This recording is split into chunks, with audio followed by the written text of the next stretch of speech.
Olá, sou a professora Ana Figueiredo e estou convosco mais uma vez para uma aula de Geografia e Cidadania do 9º ano.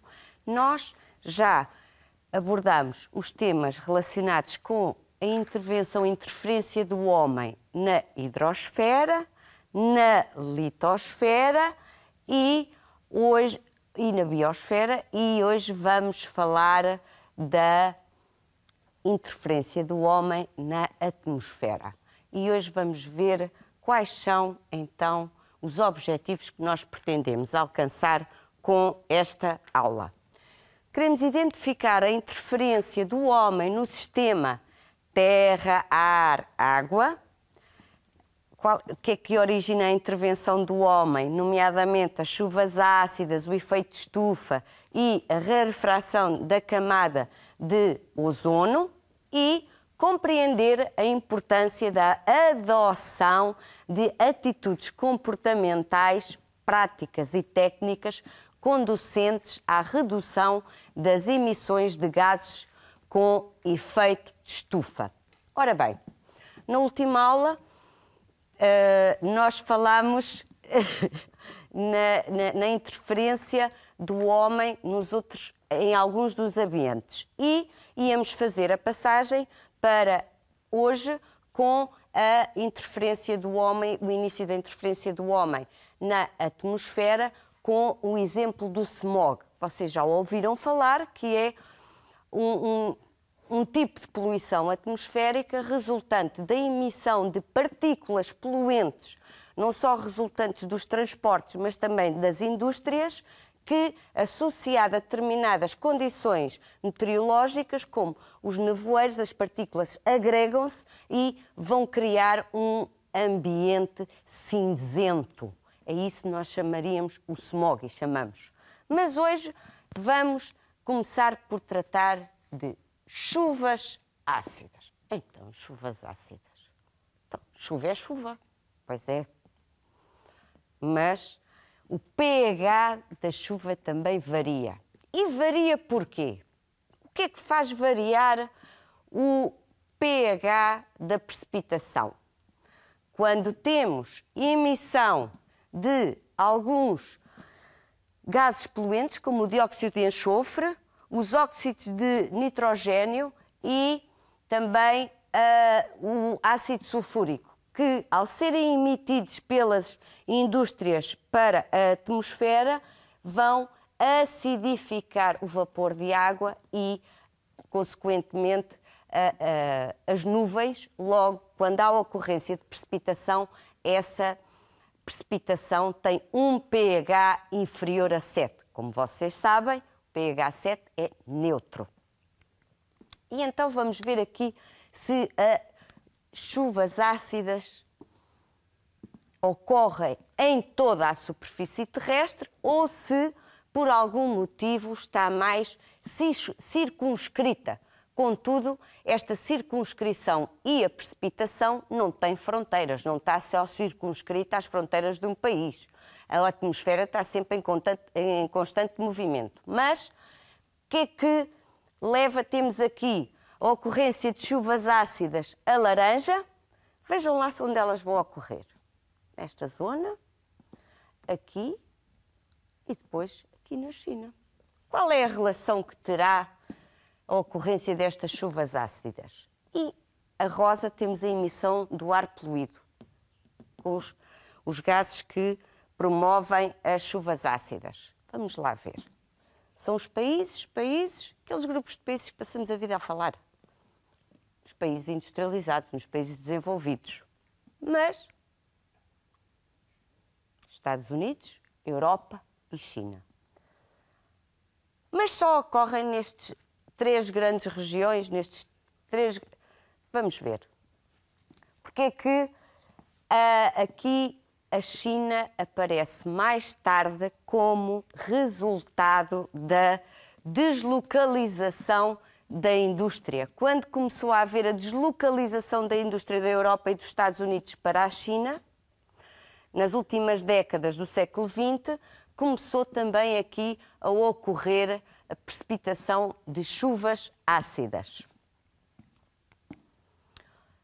que é que as chuvas ácidas vão trazer? Fazem algum mal? Se calhar todos nós já vimos, nomeadamente monumentos, onde se nota bem e é bem visível a ação das chuvas ácidas. E no nosso país também há.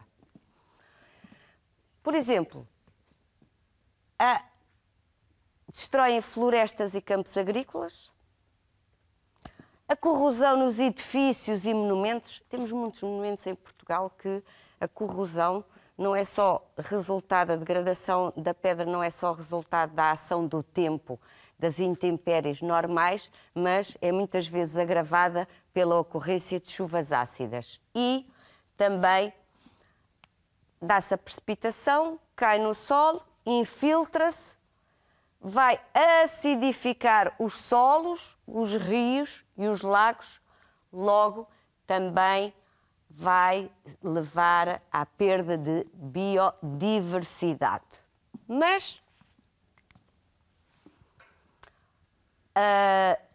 cada vez mais também a ciência tem estado a trabalhar e a tentar minimizar estes efeitos nocivos das ações do homem no meio ambiente. Neste caso aqui concreto, com a ação do homem e o efeito nocivo que tem na atmosfera.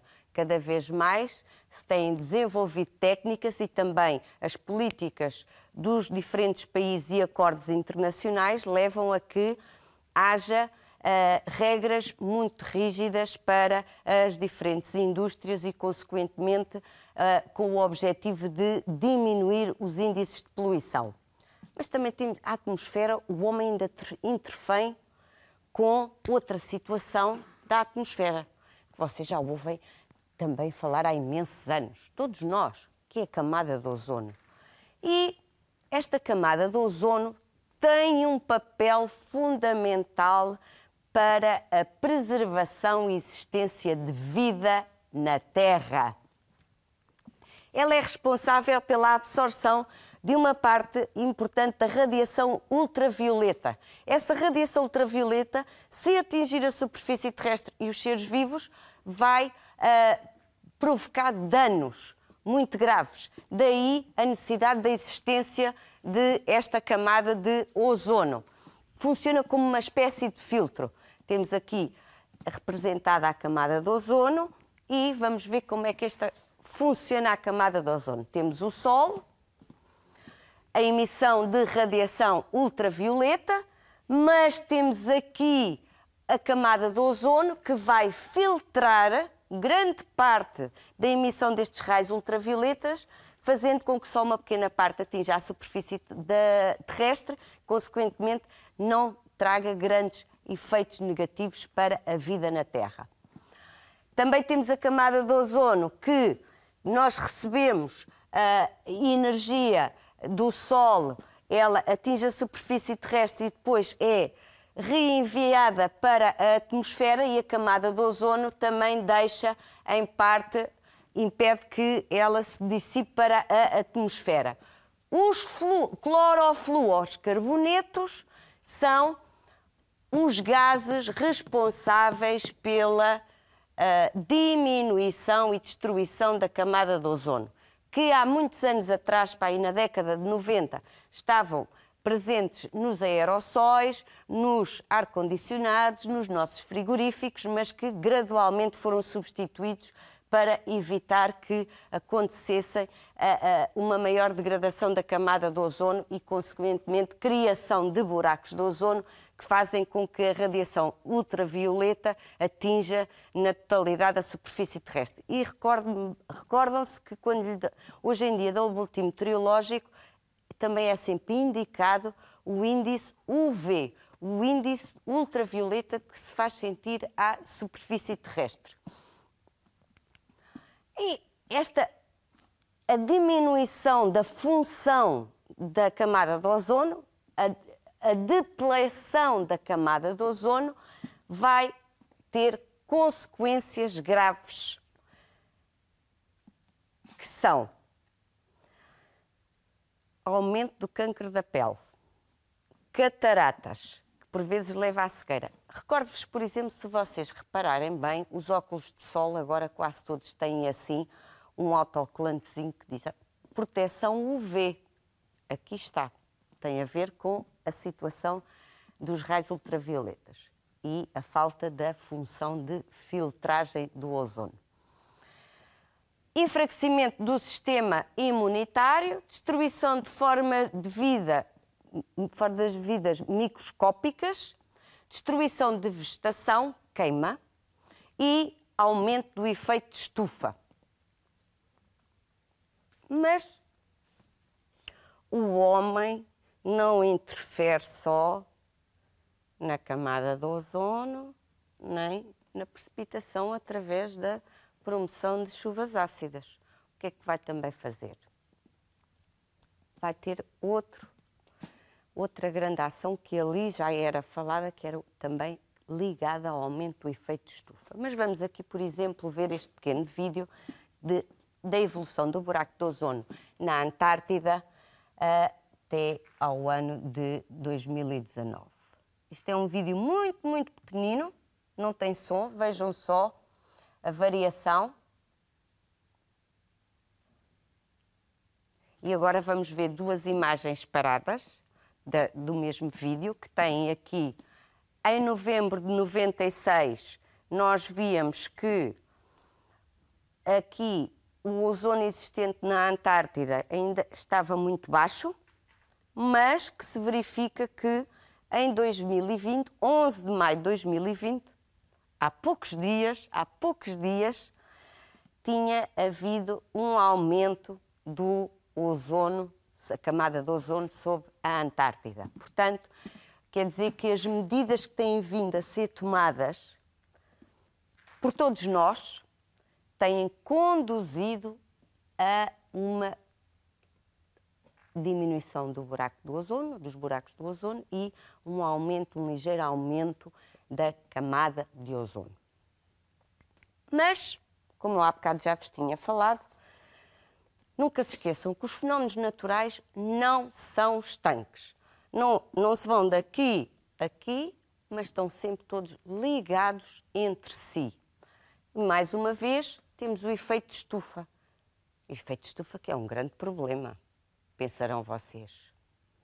É, e não é, porque ele tem que existir. O efeito de estufa é um efeito natural e de equilíbrio da atmosfera, da temperatura à superfície terrestre. Então, normalmente é chamado de efeito de estufa porque nós podemos compará-lo com uma estufa. É natural, o Sol, ao refletir a radiação solar que atinge a Terra, uma parte dela, depois a Terra também reenvia para a atmosfera, mas existe uma camada, os gases que existem na atmosfera impedem que toda essa energia se dissipe para a atmosfera e cria-se um equilíbrio térmico. No fundo, funciona como uma estufa que, como vocês sabem, mantém sempre uma determinada temperatura. Portanto, mas existem os gases de efeito de estufa que são os responsáveis pela manutenção da temperatura à superfície terrestre e impedem que toda a temperatura libertada pela superfície se dissipe para a atmosfera. Contudo, o problema é que esses gases de efeito de estufa têm tido um crescimento enorme. E esse crescimento deve-se à natureza. Como é que é? O equilíbrio? Não, a ação do homem. Mais uma vez, a ação antrópica presente a querer alterar o equilíbrio da natureza. E ao haver um aumento dos gases com efeito de estufa, as emissões, a temperatura libertada pela superfície terrestre para a atmosfera fica retida por esses gases. E é isso que vai provocar um aumento da temperatura.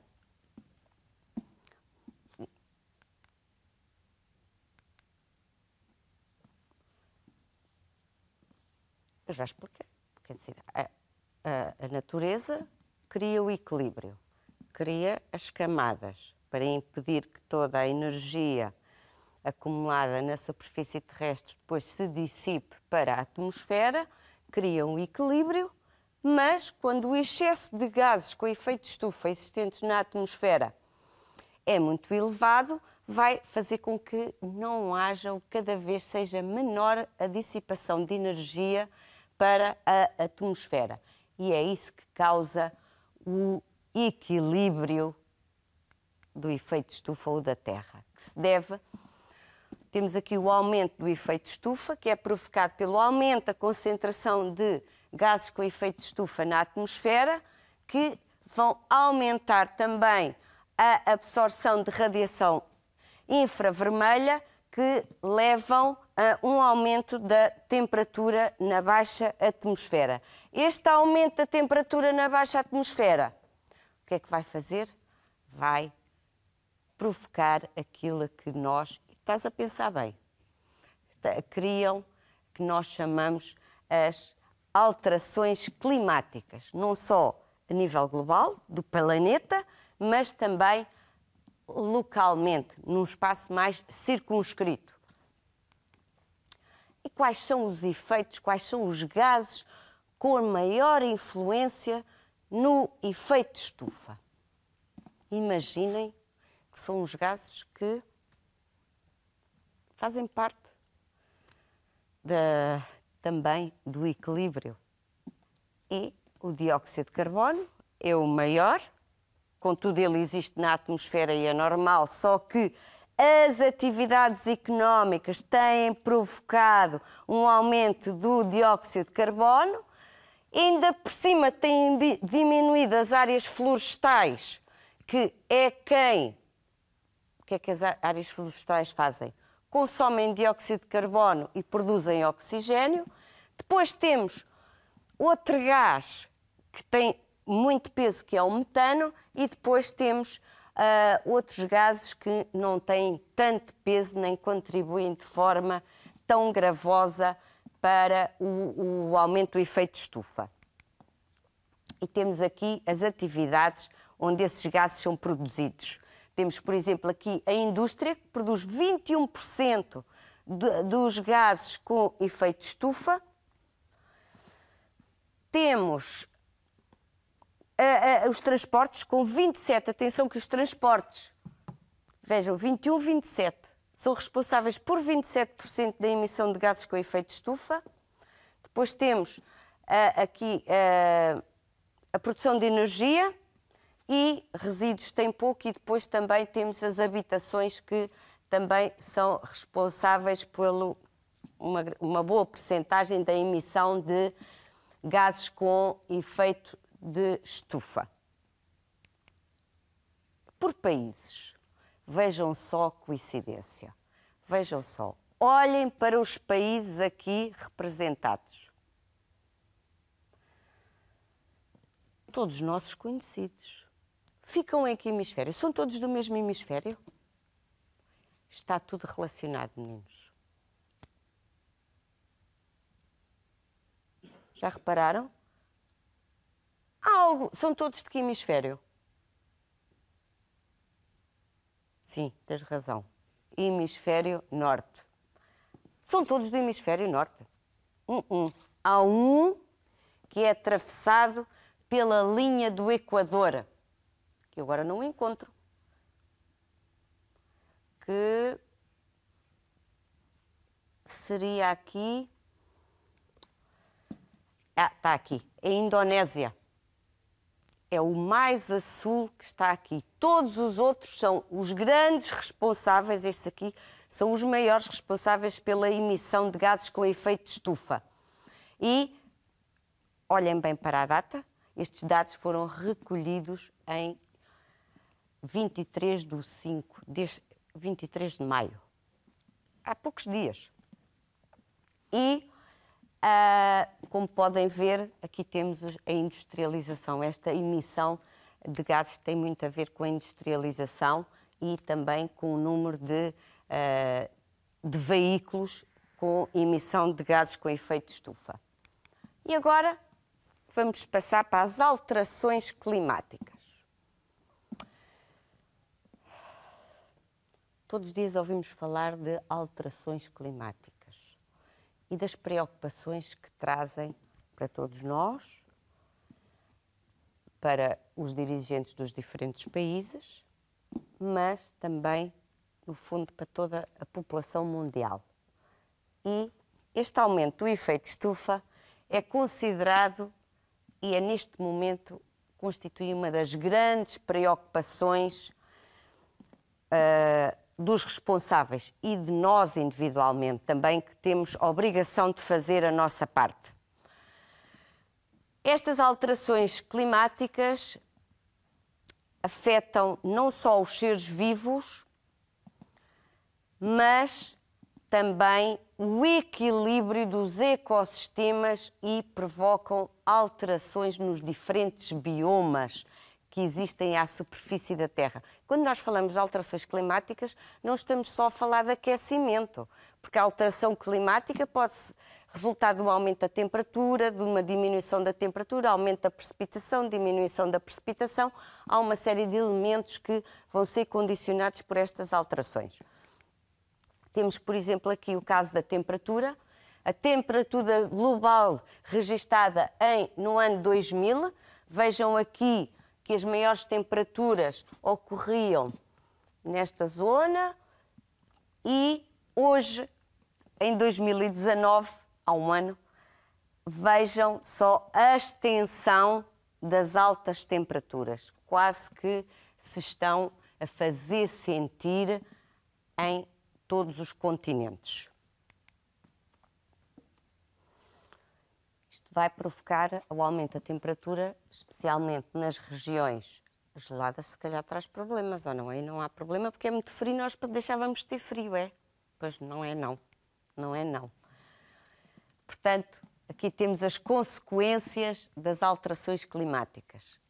Temos aqui, olhem só, esta calote gelada, esta calote polar, a extensão que tinha em 79 e olhem a redução que sofreu em 2019. Quer dizer que o Ártico tem vindo a diminuir. E como é que é problemático? Muito problemático, também nos afeta a nós. As primeiras consequências que se fizeram sentir das alterações climáticas foi mesmo nestas áreas dos glaciares e também nas áreas de montanha que começaram a derreter. Os glaciares, as neves, começaram a fazer-se sentir as alterações. Mas também começou o aumento, estas alterações climáticas levaram também a um aumento da pressão, da necessidade, porque nós cada vez usamos mais água dos recursos hídricos sobre os territórios e, nomeadamente, sobre aquelas regiões semiáridas. Começou a haver uma maior procura, porque também começou a escassear mais. Em algumas regiões começa-se a verificar, e já há uns tempos, a perda de culturas agrícolas e, consequentemente, sem água, meninos, também não há biodiversidade. Aumento da temperatura, a temperaturas médias deixam de estar adaptada aos seres vivos que vivem naqueles ecossistemas, logo começa a haver uma degradação da biodiversidade. E, por fim, temos que ter alguns comportamentos e práticas, e não só técnicas científicas também, para reduzir a emissão de gases com efeito de estufa.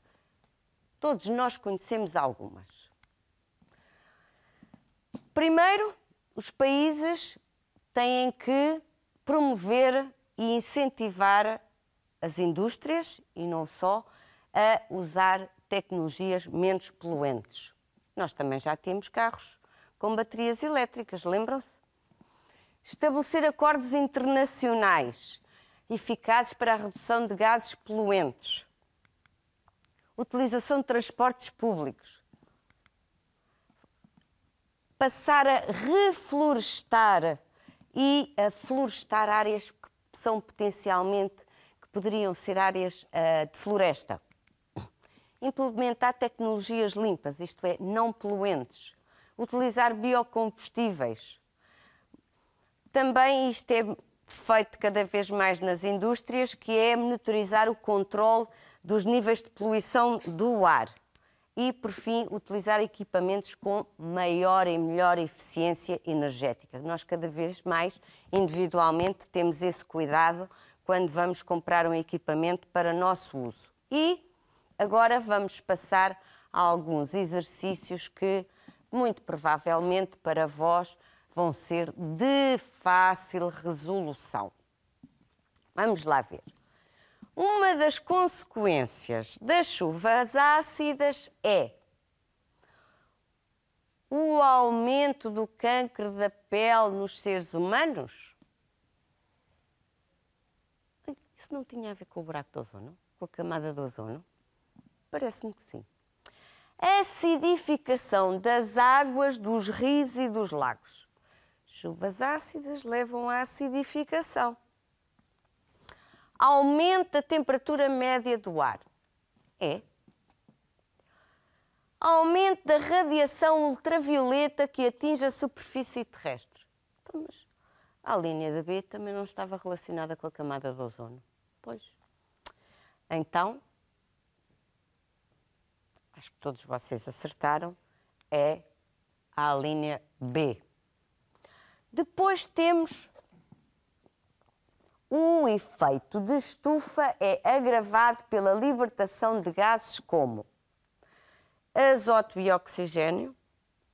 Acham que tínhamos que andar a combater a libertação de oxigênio? Por exemplo, oxigênio e dióxido de carbono, metano e hélio, dióxido de carbono e metano. Lembram-se daquele sectograma que tinha a distribuição dos gases e o peso da sua emissão, a percentagem da sua emissão? O que é que nós víamos? Que era o dióxido de carbono e o metano que tinham o maior peso. E agora mais um exercício que vocês se calhar vão pensar assim: e agora como é que eu irei fazer? Mas todos nós sabemos, mas eu ainda vos vou dar uma ajudinha. Estou-te a pedir para mencionares 4 ações conducentes à redução das emissões de gases com efeito de estufa. 4 ações. E agora sei lá. Não sabem, todos nós sabemos, mas eu vou-vos ajudar. Vou aqui andar para trás uns diapositivos e vamos ver se conseguimos. Dou-vos 30 segundos, não mais, vocês leem rapidamente, são despachados, para escolherem 4 comportamentos que podem conduzir à redução da emissão de gases com efeito de estufa. Mais um bocadinho. Eu sei que todos vocês já escolheram, mas como eu não vos posso ouvir, eu agora vou-vos fazer a sugestão desses comportamentos. Poderiam escolher outros, contudo, esta é a nossa sugestão, a sugestão escolhida pelos 4 professores que constituem esta equipa.